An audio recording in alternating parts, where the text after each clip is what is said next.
Swayam Prabha. Digital India. Educated India.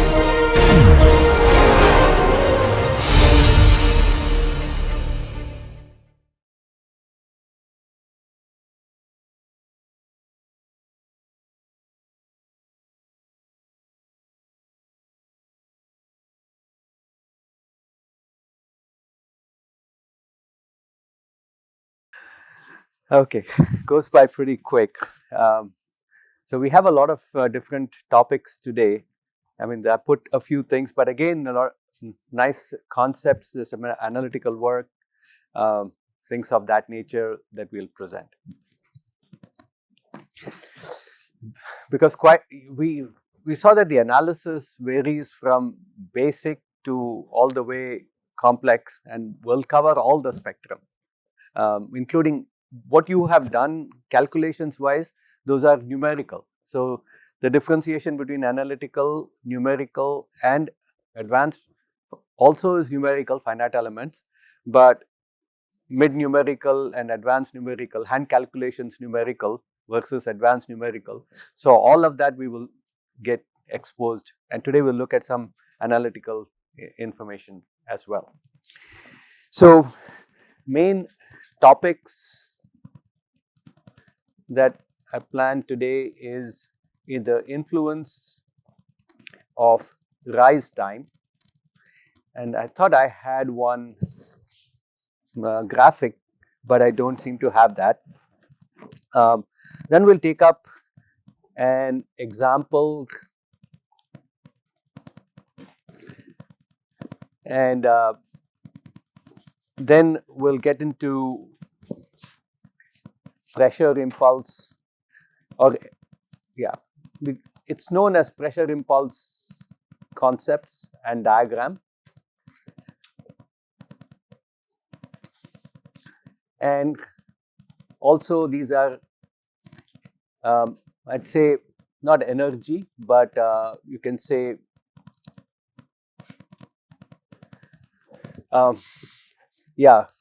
sort of the Rayleigh-Ritz principles, impulse, momentum, Rayleigh-Ritz principles.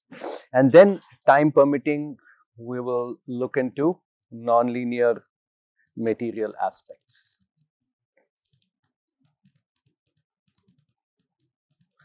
So the plan is, hopefully we get through a lot of the basics today, by today and Monday more first session.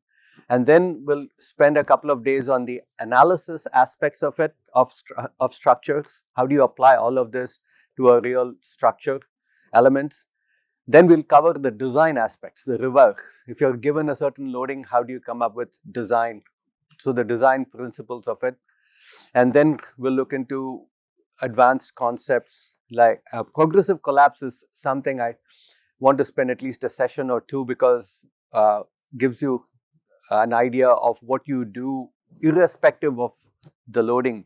There are ways to just strengthen structures, design structures for that. And then there's a lot of questions that you have been asking, so I'm preparing some additional material. Was preparing some last night. I have some more, so depending on how the time goes, we'll address that later on. So that's sort of the plan. So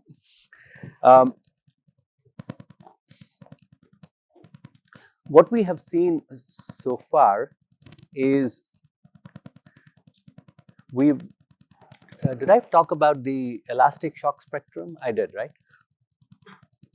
Yesterday, I did. Okay. So we've looked at the elastic shock spectrum.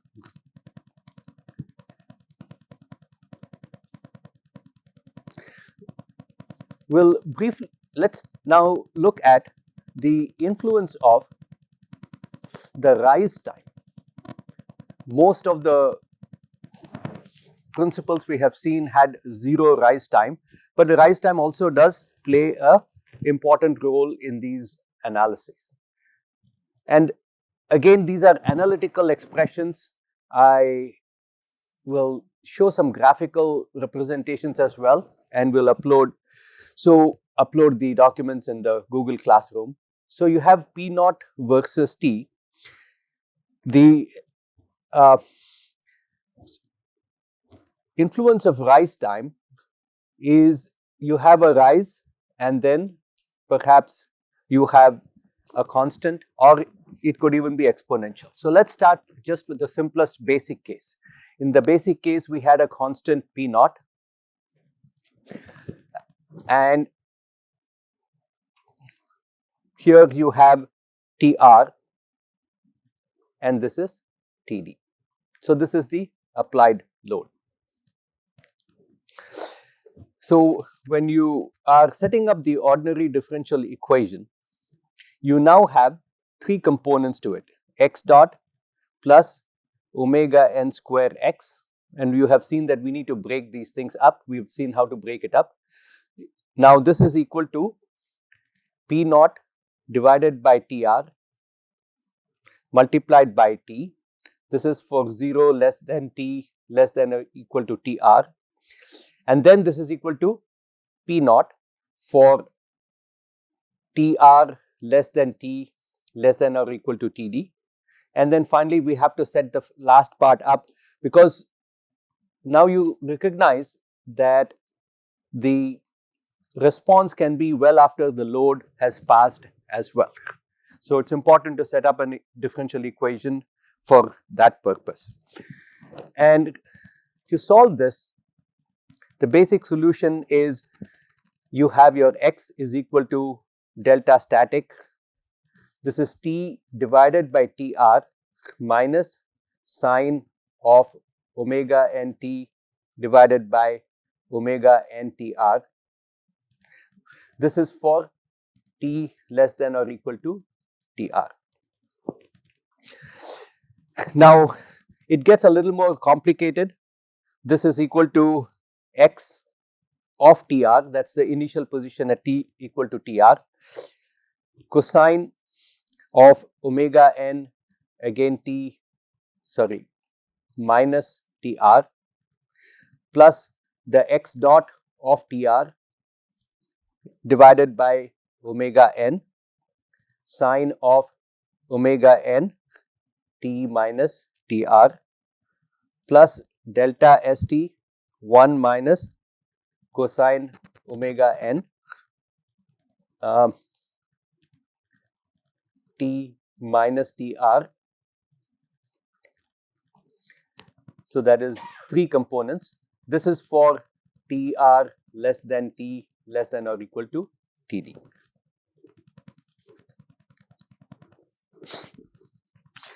And we can assume TD is large, and there is also a component for T greater, but if we assume is large, this should be large, then we can ignore, or for now we'll skip the third part. Only under impulsive situations, and under impulsive situations you're likely to have the response within well beyond TD. So here we are assuming the response comes within here. So in situations like this, one thing to note is it is quite likely where your TR is of the same magnitude as the other TD itself. In this situation, the deformation response is likely maximum, and I'll just add that caveat, during the constant load phase.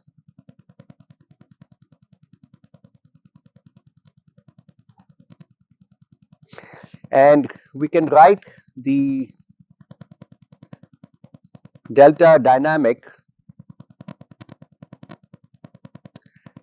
is equal to delta static multiplied by 1 plus 1 by omega ntr multiplied by square root of 1 minus omega n minus cosine of omega n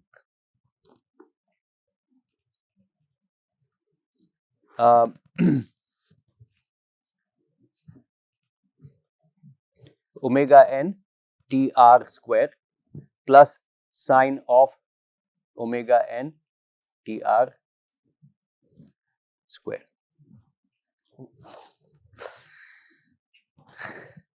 And if you look at the increase, R as equal to delta dynamic divided by delta static. So that is basically the expression in the brackets. You can simplify this as 1 plus sine of pi tr by tn divided by pi tr divided by tn.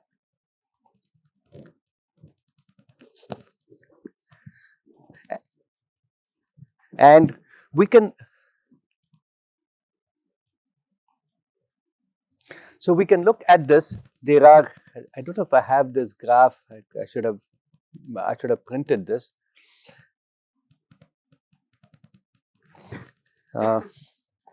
So you can plot R as a function of TR over TN. And what I'll say is, I'll see if I can put this graph. It's not very clear. Let's say your response is something like this.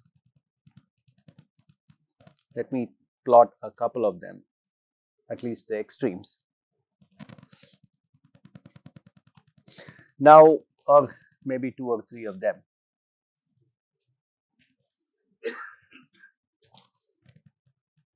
If the response is something like this in all cases, again those graphs will be better. So between extremes of, if TR by TN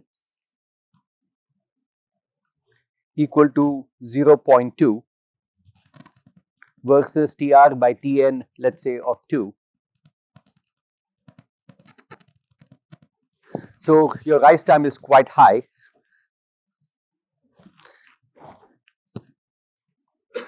Then the response is likely to be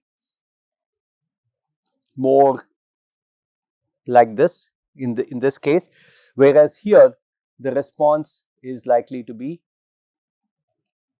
more pronounced in this manner. And in between, if TR by TN equal to 1, which is, and here the response is more. So I'll give these types of, I have a graph that I'll upload in Google Classroom, but let's make a couple of notes that is helpful from all this. If TR by TN is less than a quarter,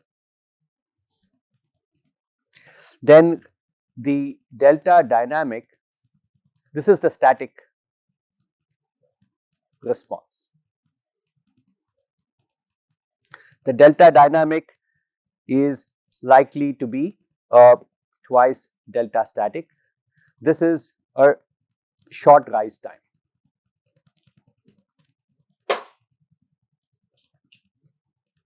Now, however, if, as you see, this is short rise time, whereas this is large rise time. So if TR by TN is greater than 3, then delta dynamic is approximately delta static. This is for long rise time. So in all this, why are we going through this? This is the story. Influence of rise time. Every story must have a nice conclusion, ending, right? Otherwise, no movie is good. So this is the influences if you have your short rise time, then, and we saw yesterday as a blanket thing. We just said that if your P naught is constant, right? If P naught is constant, then we said that delta static is delta 2 times, I mean delta dynamic is 2 delta static. But here you see the story a little bit different depending on the rise time that you have. Again, short rise times, that assumption is valid, and then you can actually plot if you would like on your own. Let me add a couple of things for you to, for those of you especially who are interested, try on your own. In this time frame, we cannot to plot and make observations. We cannot do everything, although it would be best if we could and then get more out of it. But you can see if you have the time, put into it and see, you can plot and give some numbers and see how that thing goes. So any questions?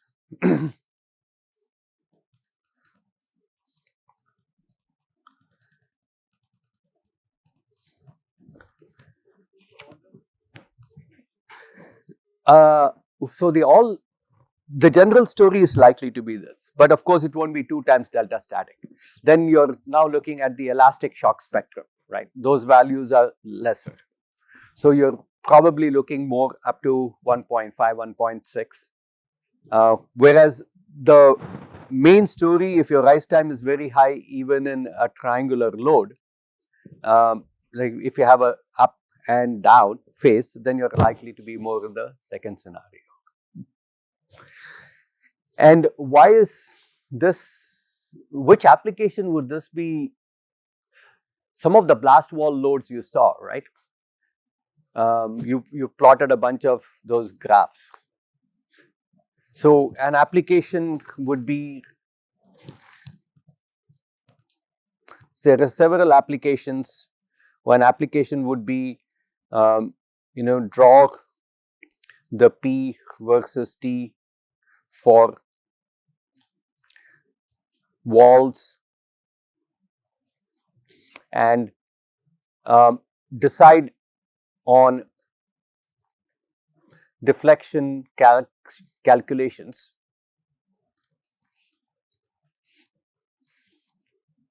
based on this principle. Many petrochemicals facilities, if you're working in that area, so you've seen something like this in many scenarios, or you have seen petrochemical facilities, there'll be more like this. Sort of, it does have a rise time, and the rise is not linear. So in all these cases, depending on, that's your TR, this is your TR. So depending on that, you can judge. At the end of the day, many of these are not direct answers. It's not a PL cube by 48 EI. You're never going to be accurate in these cases. Judgment plays a big role in all of this.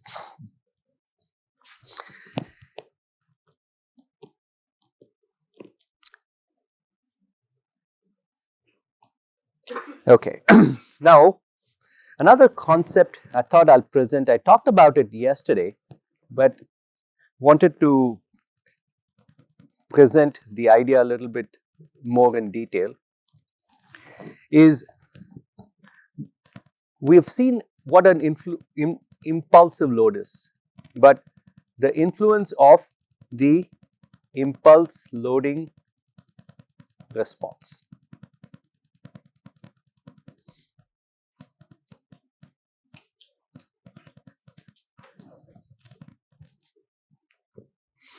Now, what is an impulse? It's nothing but if you have a pressure wave, something like this, you can consider the impulse is nothing but a short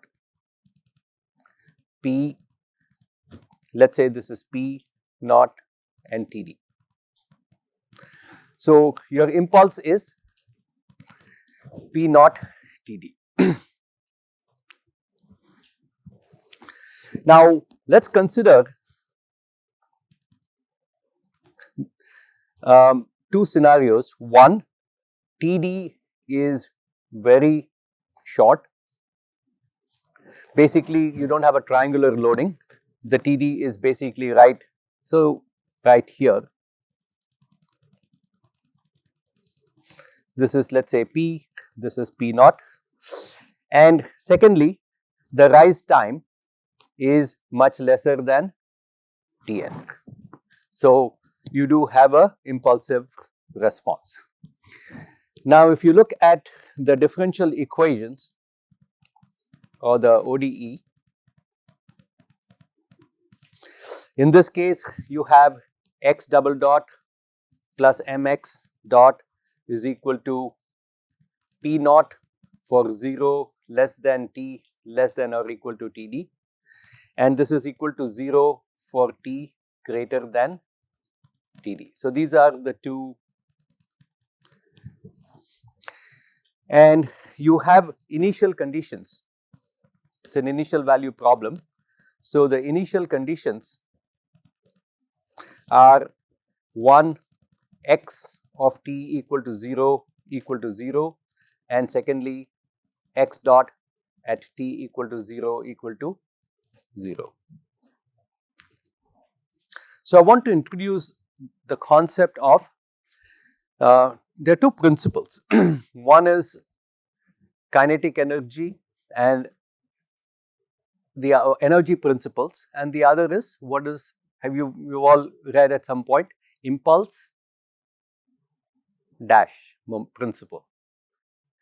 So, the first one is work done energy principles, the second impulse dash momentum, right. So, impulse momentum, they both go together. So, using impulse momentum principles,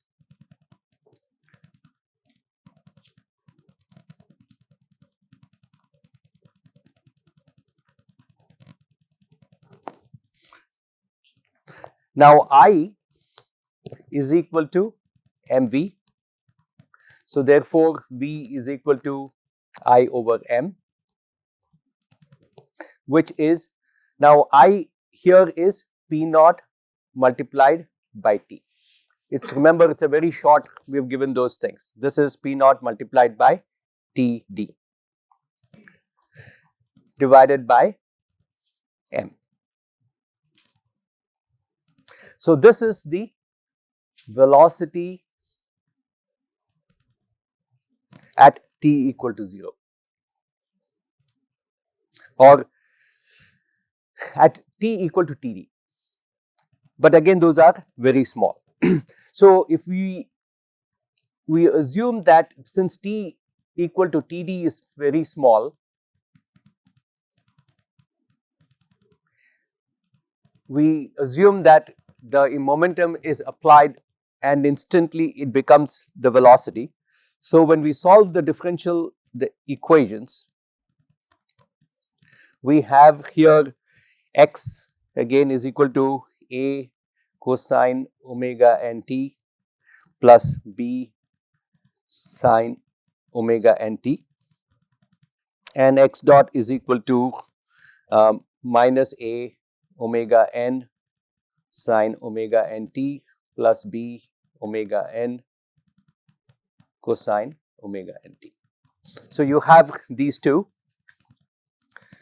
So, solving and applying these two, so you have this condition applied and this condition applied. So, this is IC1, let us say this is IC2. Again, we are understanding the principles out here. What you get is x is applying the ICs. Now, especially let me show you the second one. The first one,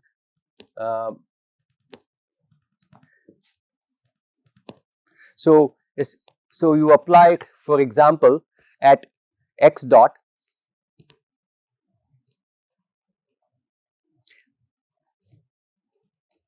is equal to B at t equal to 0, x dot is equal to B omega n multiplied by 1 is equal to I by m.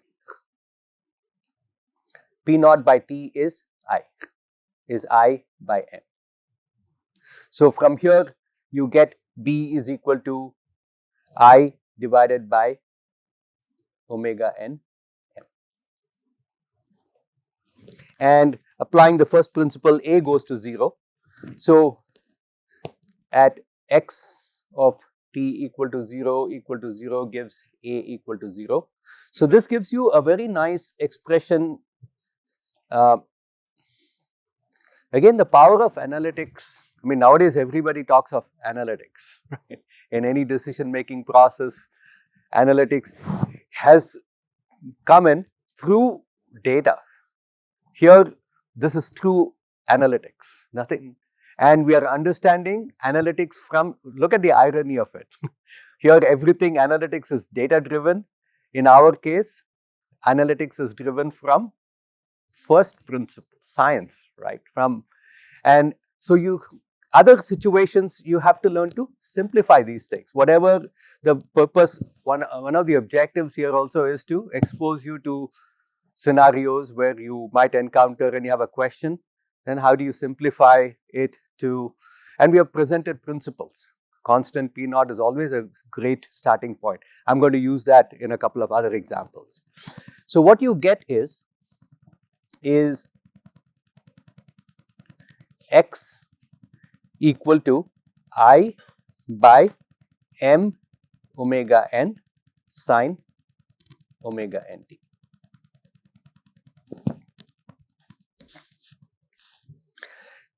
Now, in blast loading, again, we are not going to solve this, but presenting the idea. In blast loading, let's say we go to a triangular approximation. So, this is your P naught, P versus T. You can think of two different things. So, here if you see, there are two time variables. Now, let's say you are analyzing here. This is dt. And this curve is P naught multiplied by 1. So, one of the time variables here is t. So, this is, if you are integrating for area, you would say t dt and go about it.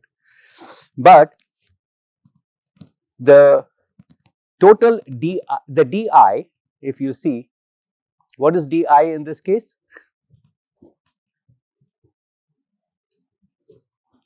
It is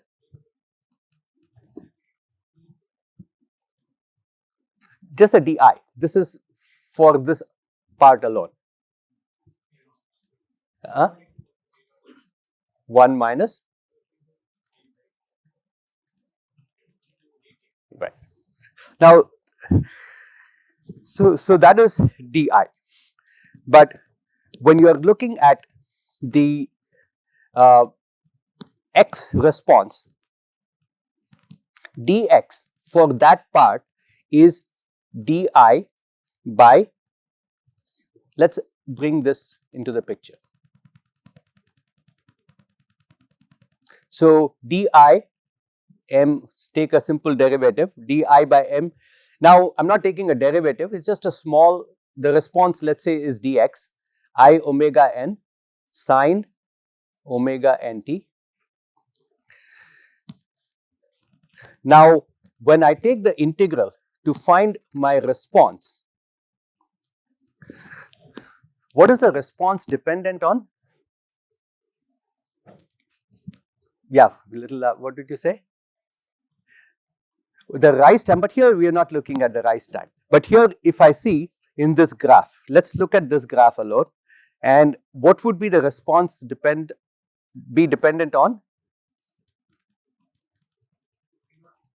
P naught And all other, like this, there are many, right? All these impulses add up. So, impulses up to that point. So, there are two time variables. You have to find the integral of the impulse, right? So, need the integral of the impulse, and then up to that point. So, this is your second, let's say t1, the second time variable. And the di itself for that is p naught 1 minus t over td. So, you will have this as, let's say, t1, to find that impulse up to, leading up to that point, to add, and then, so all this comes to x is equal to from 0 to t tau dx.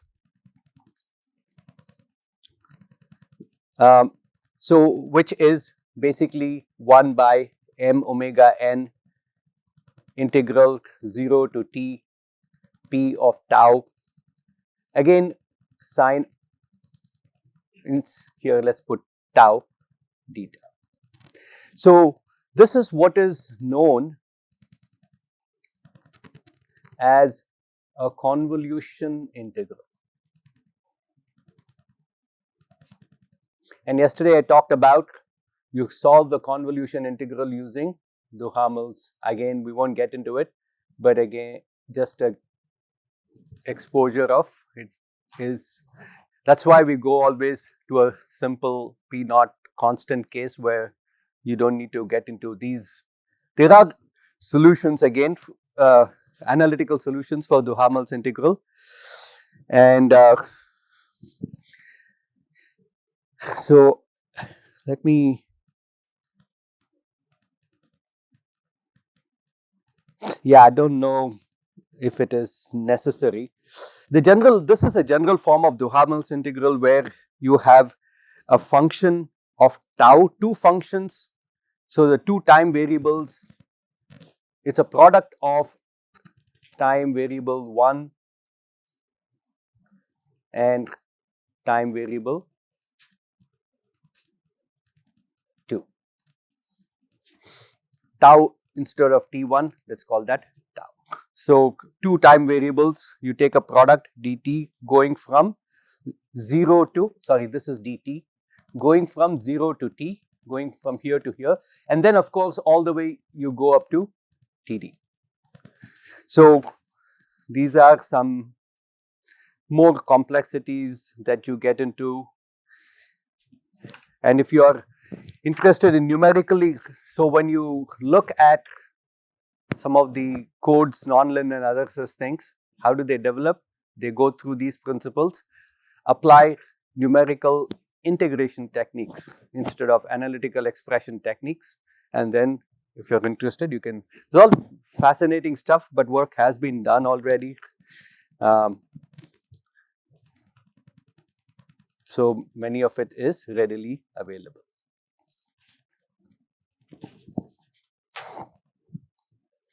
Any questions so far?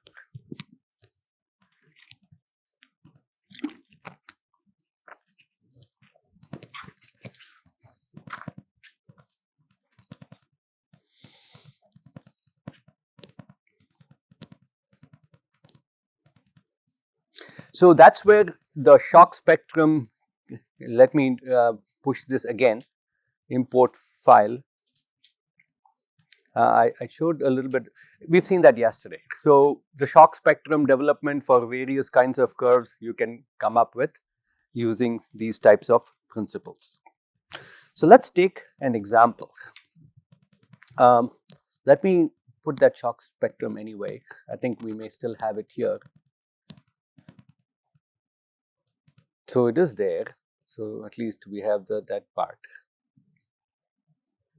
Well, let me see if that shock spectrum showed up. I think it is there, it's just not visible in that. Yeah, you see it is here.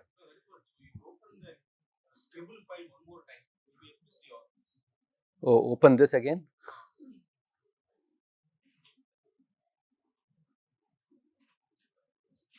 Oh no, that was yesterday's. So browse.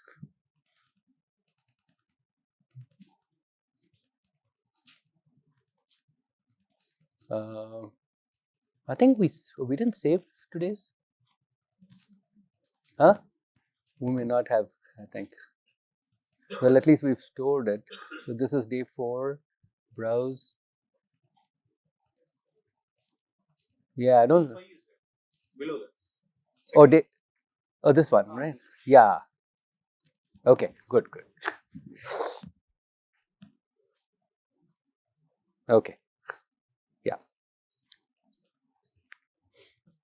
So let's take a simple example.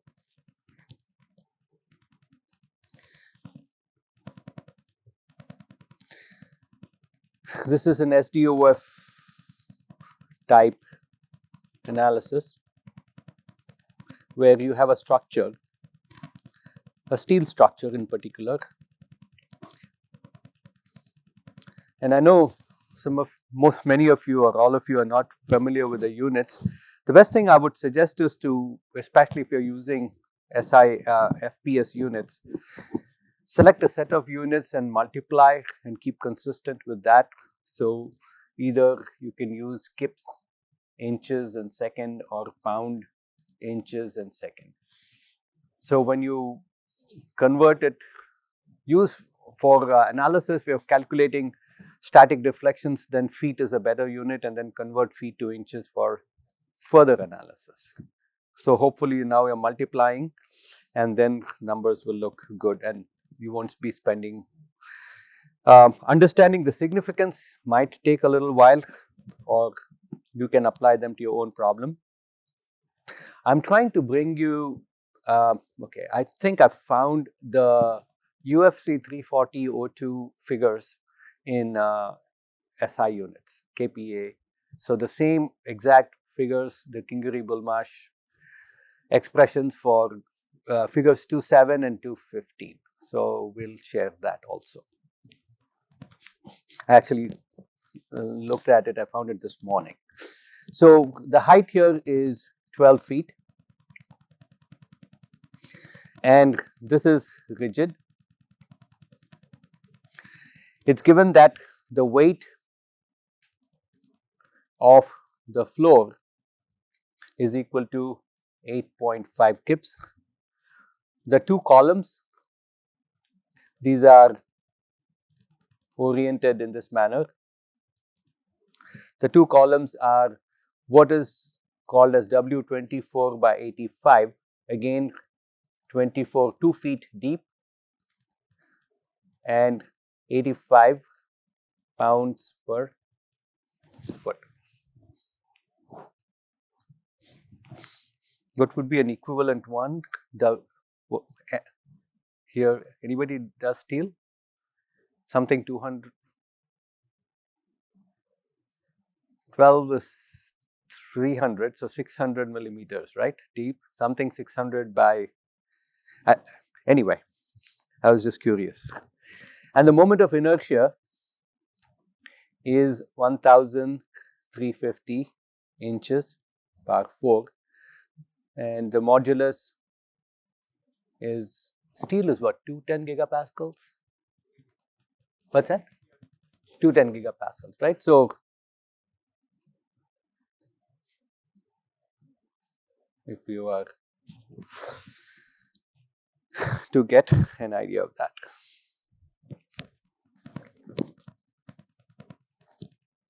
So question is,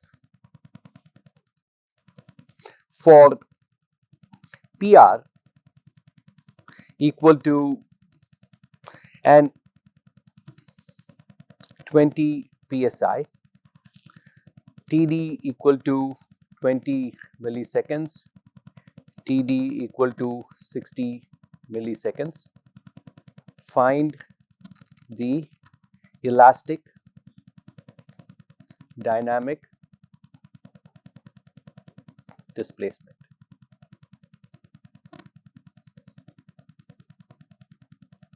The screen, this Wacom tablet is really nice. I'm tempted to now go back and order this, but it's hard to carry around. You have to fix it in one. Smaller version is good, yeah.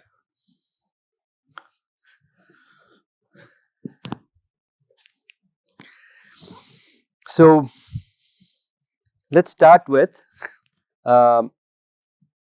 it's a triangular load.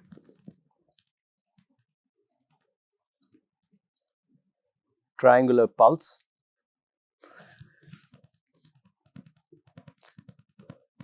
First step is the data and the dynamic structural properties. So you have static structural properties such as inertia, area, length, but its dynamic footprint or dynamic structural properties.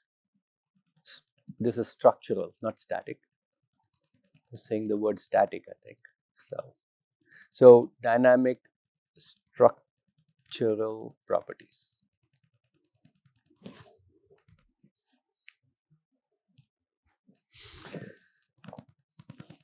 Mass is W by G, and for those of you who are not familiar with it, in 9.8 meters per second square is 386.4 actually, you can use 386.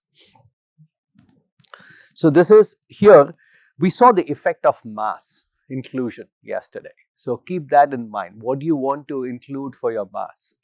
It doesn't go into stiffness. So W slab plus W of the columns divided by G. It's also given that the data is floor weight is 8.5 kips. And clearly you can include the floor weight. Wall is something you have to decide only if it is integral and it is acting with the system. So going through this, you have the slab is 8,500 pounds plus you have two columns, 2 times it is a W 24 by, sorry, this is 55. So 2 times 55 pounds per foot multiplied by 12 feet. So divided by, now, so all you have is pounds here, get 386.4 inches per second square. So the unit is called a slug, but I don't ever, first of all, slug, have you seen a worm slug? Do you know that it's a worm? Yeah, doesn't look very good. So that word itself gives me a yuck. So 25 pound second square per inch. And K is, in this case, 3EI by L cubed, because it's PL cubed by 3EI. So 3 times 30,000 KSI, kips. So this is 1350. There are 2 columns divided by length is 12. So the stiffness value 81.3. And so omega n is square root of K by M, being consistent with the units. 81.3 multiplied by 1000 divided by 25.1.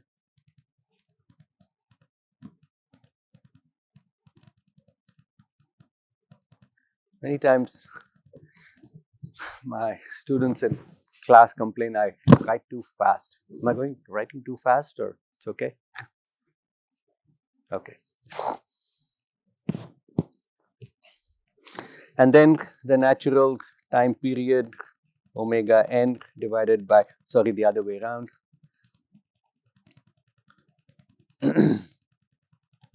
2 pi by omega n. And so this is 0.11 or 110. So notice numbers also. Structures, single story structures are in the range of 50 to 100 to 100 to 200 milliseconds, and this is a significant amount of load. Yesterday also we saw a couple of examples.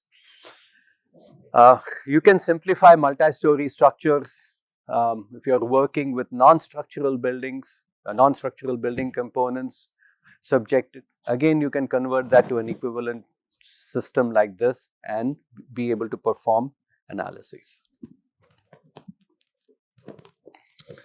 So, the next step is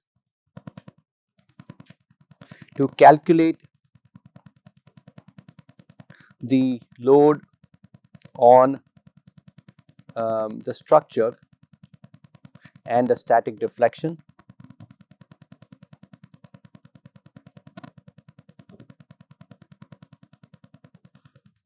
So, we are looking at the SDOF system like this.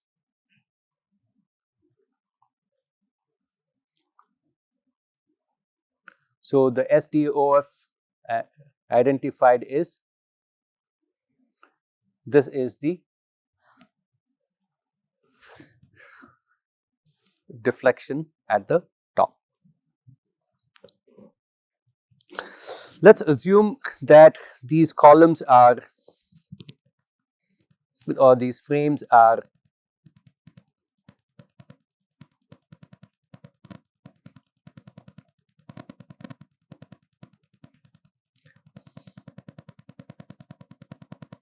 so this is 20 feet center to center. You might, some people might say, I'll take half the load. So let's say this is the blast, this is 12 feet. So this bottom 6 goes to the base, the top part of it. So this could be the tributary width. Or so those are again judgments you make. So what you have here is P naught is 20 psi. Is that the, what is the 20 psi? So P naught is 20 psi multiplied by 1/2 multiplied by 6 multiplied by 6 feet 12 inches multiplied by 20 multiplied by, so convert that to inches. So P naught comes to 375. Hopefully my calculations is correct. In all my classes there's usually one person who's running the calculator, finding out any error that I can, which is good. At least he or she keeps engaged during the class. And some figuring it out who that person is in this group.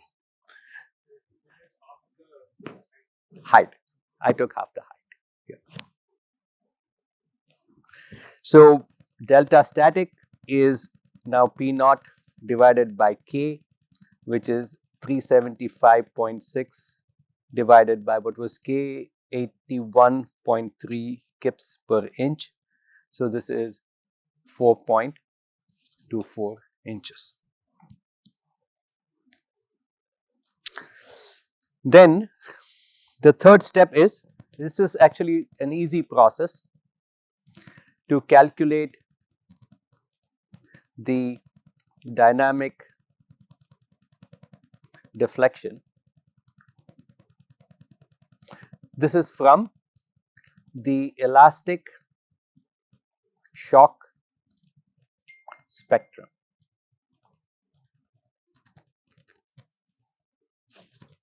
That we just imported.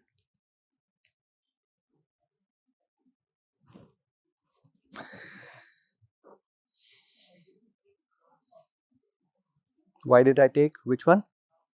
Oh, this tributary width. Oh, the other half goes at the bottom.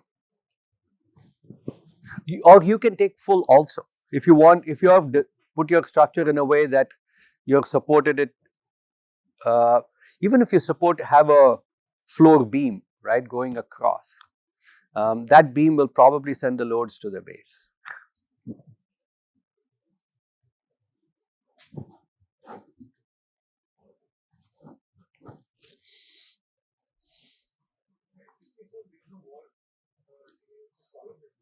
No, the wall is, you will have walls, right? Yeah. So maybe I should have mentioned that. You will have walls between frames spaced 20 feet apart.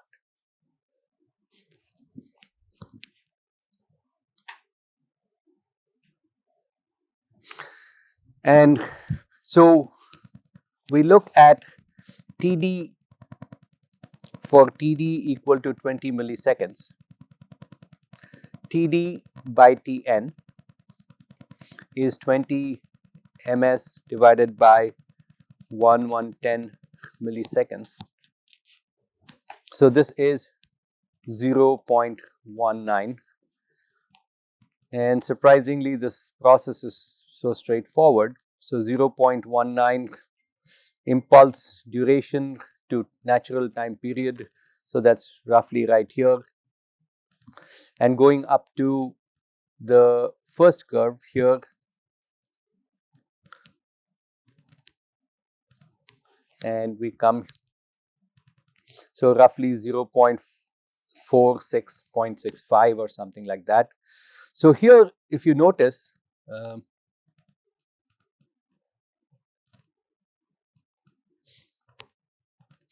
so you get delta dynamic by delta static equal to 0.65 from, or 0.7 from the ESS. Let's call this ESS. So delta dynamic is actually lesser than, I don't know how much this is, 60% of 42.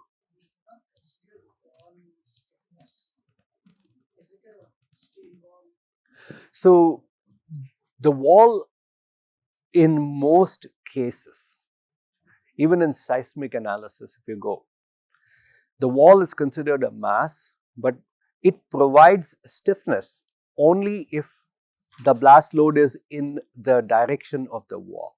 Not here, the blast load is perpendicular to the direction of the wall. So the stiffness it provides is considered, you can neglect it. And it's a very fair, very reasonable assumption.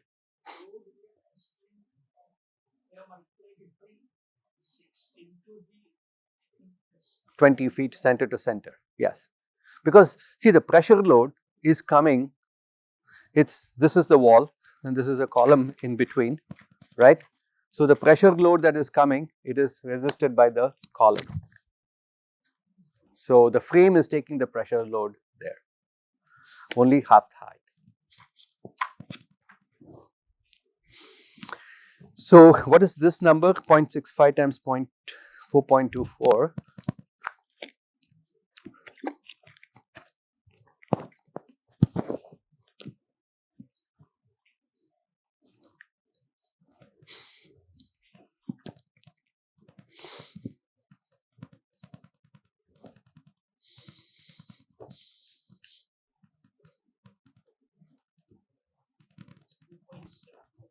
$2.77.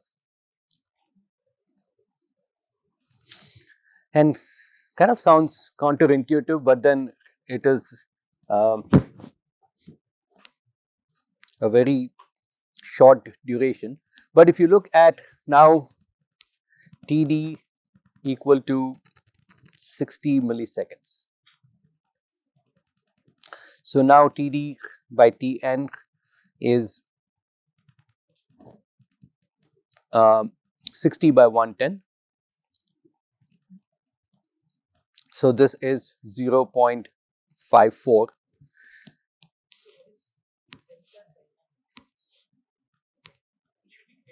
Yeah, right. It should be, so the spectrum, that's what, if you look at the spectrum, up to a certain uh, impulse duration. And yesterday, remember, we saw those equations, right? Those equations, these are elastic behavior. So while we say it is delta dynamic, it hasn't had the time to go past static. That's what it means here. So even though you're giving an impulse, that impulse is not sufficient. It's like you're trying to jump, but I'm not done enough impulse to jump. For me to jump, I have to give more impulse. So it's in the lower phase. Second one is Td by Tn is 0.54. So that's somewhere, let's say here. And well, actually, probably not that. It'll be, I don't know what I'm doing. So 0.54 going to the triangular somewhere here, and let's say 1.3 or 1.25, whatever you want to pick. So R is equal to 1.25. Again, help me with this. Delta dynamic is 1.25 multiplied by 4 point, how much was it? 2.4.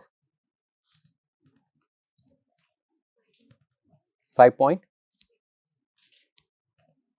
And for maximum response, how much duration would you need? Let's just look at that. So the maximum response in this case is somewhere, it's plateauing somewhere here. So let's say this is 1.7. And if that's 1.7, you're looking at almost this coming down, Td by Tn of 1.8. So for maximum response, R is equal to 1.7, Td by Tn is 1.8. So Td is equal to 1.8 multiplied by 110, that is 180, 198.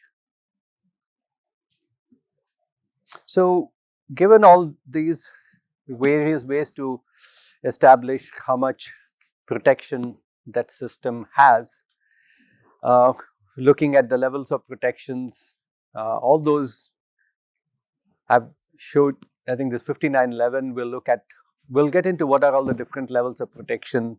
We've seen that, but we'll look at it in more detail as we go along. So general comments, again, after a movie, what do you do when you come out? Huh? What do you do? Review. This was good, that was not good, right? Who doesn't do that?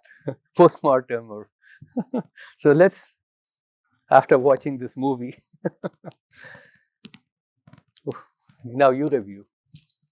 So what would you say as stiffness goes up?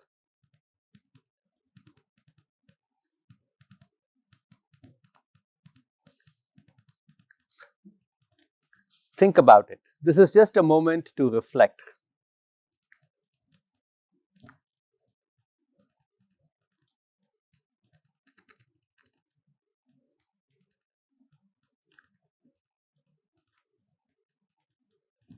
Say,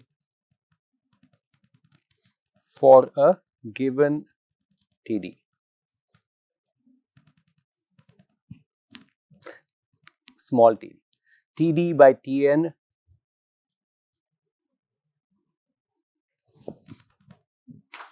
So, just an exercise. What happens to omega n as stiffness goes up? Okay. Stiffness goes up, omega n increases. So, let that settle in.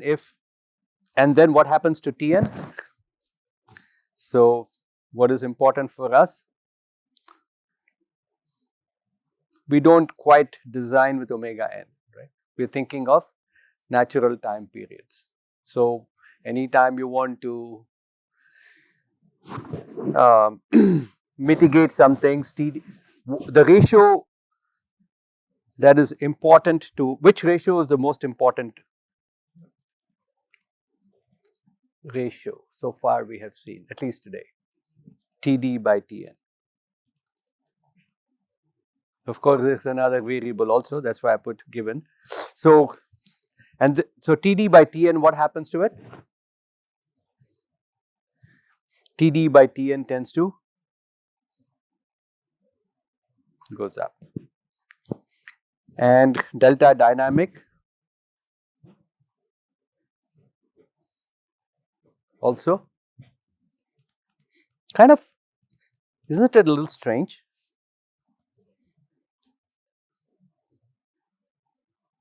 Right? What happens under normal cases if your stiffness goes up? Deflection. So, isn't that kind of strange a little bit? Think about it. I mean, these are, again, we keep looking at it. Why is it important to go beyond, always go beyond numbers? And if it's telling you a new story, see and accept stories that are different from the standard, same movie, same actors, same songs, you go back, no. So, analyze and see if it makes sense. You have to decide. There's nobody who's going to help you decide but yourself and maybe your colleagues. So, that's the stiffness effect. Second is mass effect.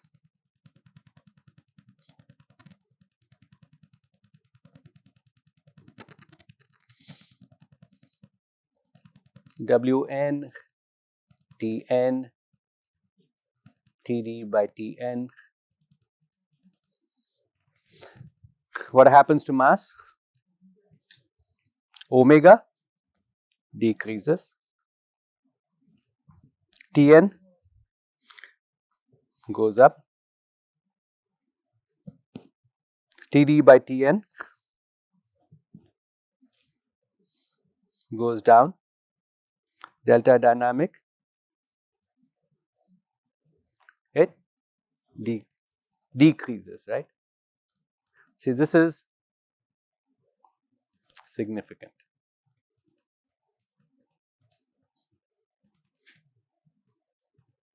Remember, that's why we talked about mass being a very important aspect.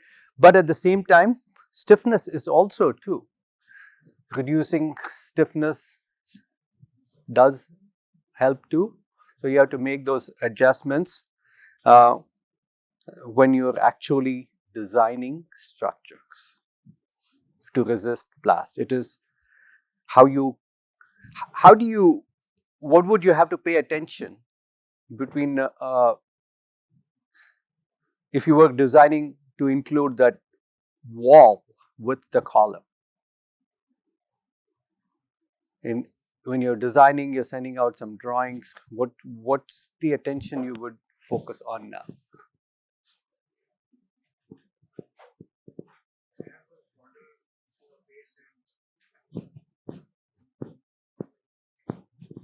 So, you're looking at a shape, but let's say the shape is still the same, it's a building and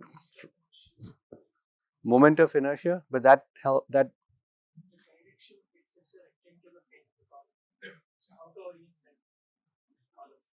how to orient, well, that is one thing, but in terms of the wall and the column, what connection, right?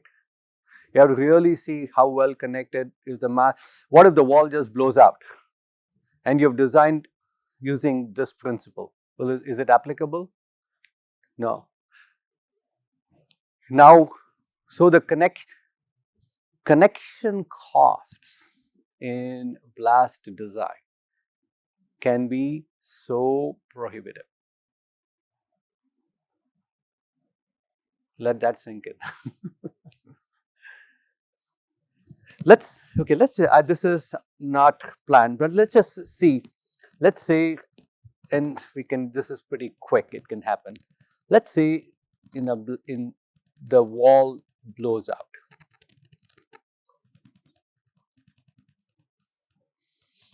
In a blast,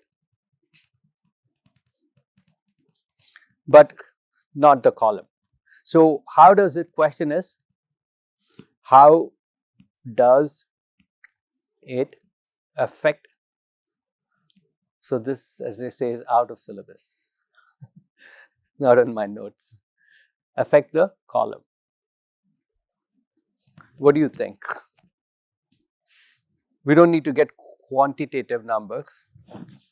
Just look at this chart of this sets of red and black arrows, and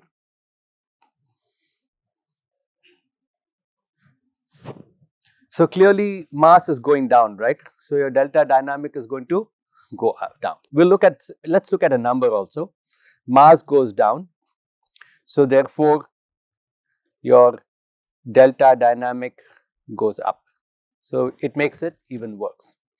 Now let's quickly look at the omega n is square root of the stiffness still remains the same. So omega is mass is 2 times 55 times 12. So now the mass is 2 times 55 times 12 divided by 386. How much is this? And omega is square root of k, which is 56.55.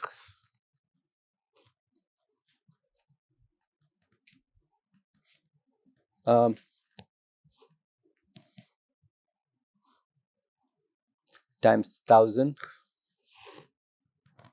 Wait, k is 81.3, sorry.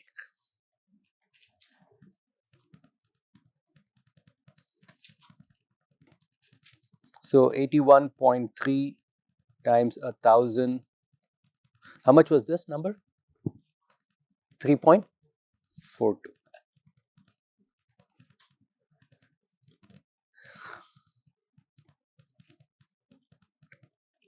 How much is this?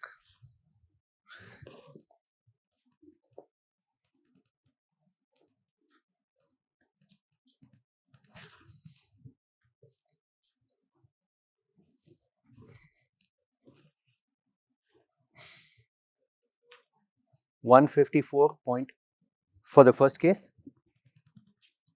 omega n, and Tn 40. What was it before? 110. So now, see, we're going to answer your question. How fortuitous, coincidental. So now, therefore, Td by Tn, and let's say Td is equal to, what was the second number we looked at? 50 milliseconds or 60?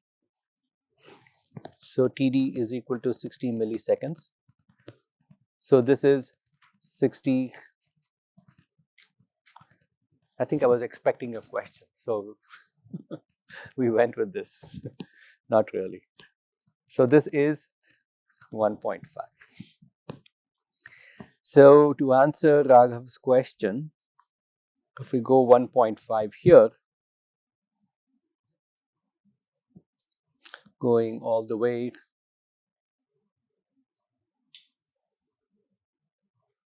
somewhere, let's say 1.5. So now And so when you're presenting, so this is 1.68, let's say. So your delta dynamic is R times delta static. R is equal to 1.68 from the elastic shock spectrum. So this is 1.68 multiplied by 4.24. How much is that? How much? 4.24, right?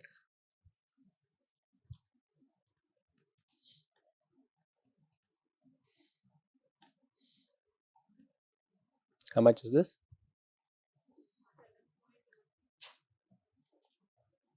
So what will you have in your report? Brief delta static is 4.24. Delta dynamic is, how much was it? 5.3. See, it's a simple problem, but so many things out of it. With wall, delta dynamic is 7.12 with blowout of wall. And what you can do is, you can also say LOP category. For this case, expected level of protection category. Now, how will the levels of protection be? So, for example, so this is steel.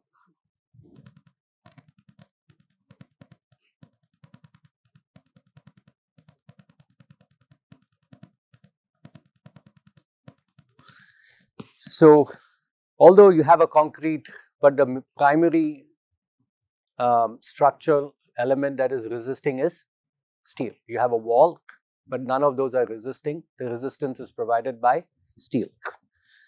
So what do you do is, we know it's going to deform like this. And if this is your delta, this is L, we take a triangular. So for ductility demand,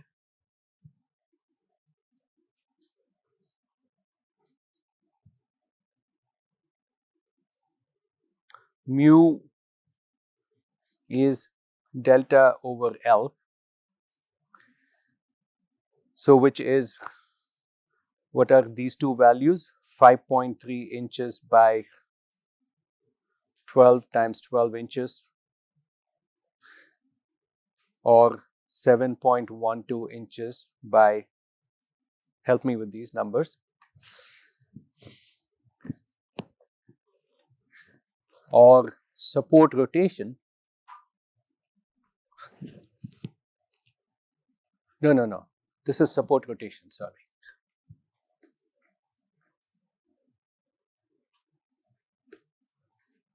So this is theta,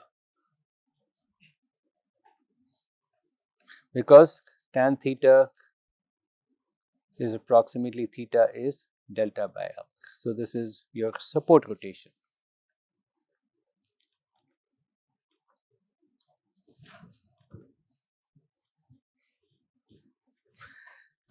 And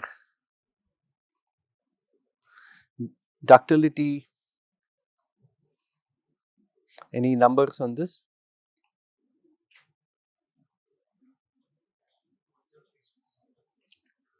How much? Radians. So if you convert to degrees,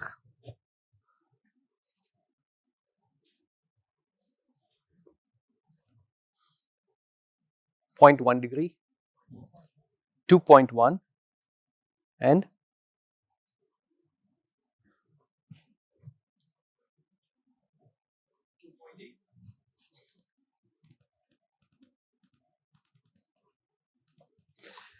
Now, if you want to see, just let's say you don't have too much other information and you want to get a gauge.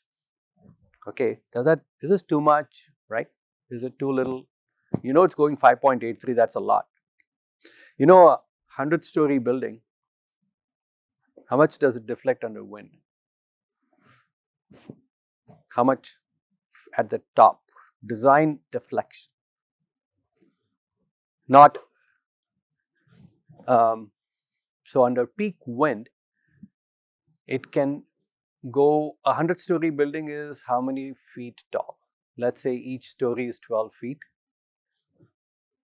So, 100-story building is 1200 feet tall. So, just if you're not, again, forget the units, how much do you think it can go either way? With safely, you're sitting on top, peak wind, and you are swaying.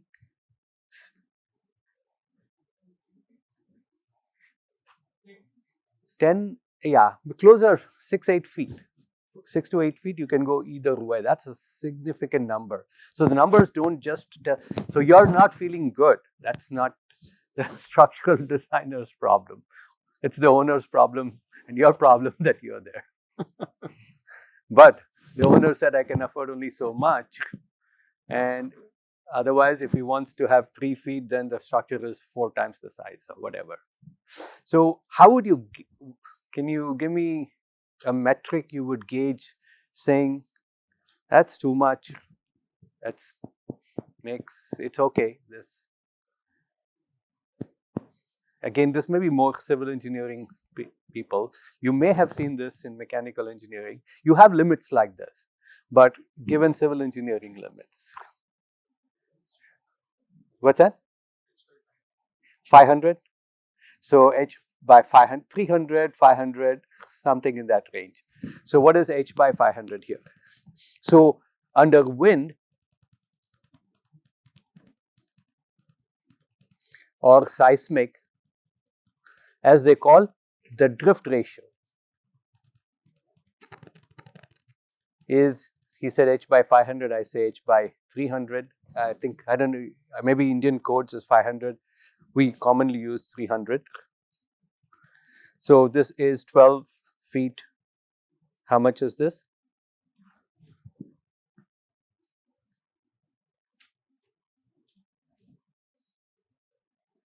Clearly less than 1. 0.48 or 0.5. So clearly we are way over in a scenario like this. But then when we, I don't know if I've already, let me see if there is. I know I did show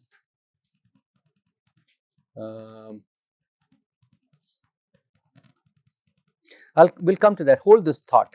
These are some, okay, let me see. These are burst, survival, reflection coefficients.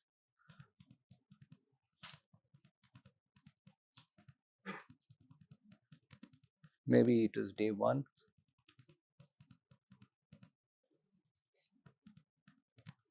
The ASCE 5911, for example, that I mentioned, or 5922, the documents like that, they have the limits on. I'll bring that number to see if this is. So from here, we'll stop with. So from here, we decide the level of protection. So you can go back and say that the level of protection has dropped from, or it went up from medium to low. So that's why it's dropped. It's gone down if there is a blast wall blowout.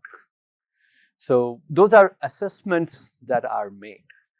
And what I'm showing, it's not very complex, right? Calculations are simple, but there's a lot to taken from this. And these are, I would say, if you're doing routine, some designs, these are design calculations you can directly use, steps.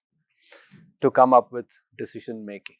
So just because we think an explosive is a complex event doesn't mean we have to use the most complex analysis to get, because the complex analysis is not going to, can ask people who have done, several of people here, students have worked on, does it give you any of these stories?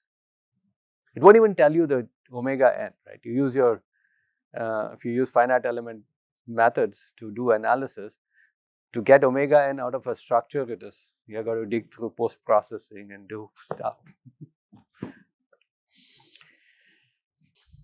Nice, interesting material that we'll go through.